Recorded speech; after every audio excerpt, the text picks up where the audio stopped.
মায়ের পিছনে গিয়ে আশ্রয় নিয়েছে। তাই সবাই আমার পেটারি চণ্ডী দেবীর নামে, মঙ্গল চণ্ডীর নামে সবাই বলুন হর হর মহাদেব, জয় মা চণ্ডী কি, জয় মা মনসা কি, জয় মা মনসা কি।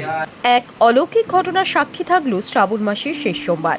মূলত শ্রাবণ মাস মানে শিব ভক্তদের কাছে একটি বিশেষ মাস, আর তার মধ্যে সোমবার শিব ভক্তদের কাছে একটি বিশেষ দিন। আর ঠিক শ্রাবণ মাসের শেষ সোমবারই ঘটে গেল এক অলৌকিক ঘটনা। এক বিরল দৃশ্য দেখল মুর্শিদাবাদ জেলার বরঞ্চা থানার অন্তর্গত পেটারি গ্রামের মানুষ। মূলত শ্রাবণ মাসের শেষ সোমবারে পেটারি গ্রামের মঙ্গলচণ্ডী মন্দিরের গর্ভগৃহে যে শিব ও মঙ্গলচণ্ডীর মূর্তি রয়েছে, সেই শিবকে জড়িয়ে ধরে বেশ কিছুক্ষণ পুজো নিলেন এক বিষধর সাপ। আর তারপর গ্রামের মানুষ একে একে সেখানে পৌঁছাতেই সেই সাপ শিবের পেছন দিকে আশ্রয় নেয় বলে দাবি করছেন ওই গ্রামের মানুষ।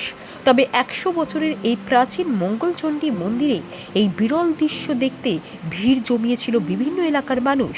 ওই মন্দিরের পুরোহিত পার্থ চট্টোপাধ্যায় মন্দিরে পুজো দিতে এসে দেখে দেবাদিদেব মহাদেব শিবকে এক বিষধর সাপ জড়িয়ে ধরে ফনা তুলে বসে আছে।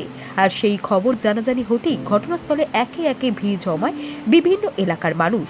তবে সেখানে দর্শনার্থীরা পৌঁছাতেই সেই বিষধর সাপ আশ্রয় নেন মহাদেবের মূর্তির পেছনে।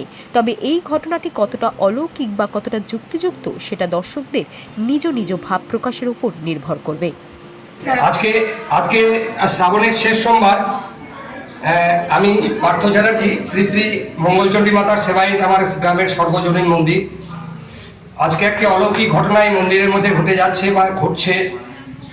যেমন একটি বিষাক্ত খড়ির সাপ, যেটা হচ্ছে দুধের খড়ির সাপ, প্রথমে বাবার ওই মানে বডি থেকে ত্রিশূলের ওপরে জড়িয়ে ঠিক এইরকম ভাবে বসেছিল। আমাদের গ্রামের এক বধূ, সে পূজা দিতে এসেছে সোমবার, সে কিন্তু সর্বপ্রথম তার চাক্ষুষে আসে যে একটা বিষাক্ত সাপ একদম ফোনা বিস্তার করে বাবার বডি থেকে বাবার ত্রিশূলের ওপরে চেপে আছে।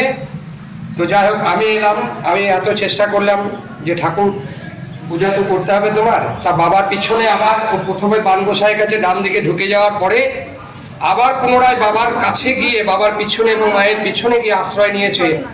তাই সবাই আমার পেটারি চণ্ডী দেবীর নামে, মঙ্গল চণ্ডীর নামে সবাই বলুন হর হর মহাদেব, জয় মা চণ্ডী কি, জয় মা মনসা কি, জয় মা মনসা কি।